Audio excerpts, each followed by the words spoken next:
maliitin ang taong nagtatanim. Sila'y may talinong bihirang maangkin, sanay sa tag-init at sanay sa taglamig. Laging hawak nila ay lupa at tubig. Mga halamat hayop ay kayang paramihin.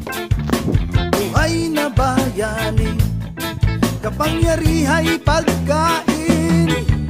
Silang dakilang magsasaka,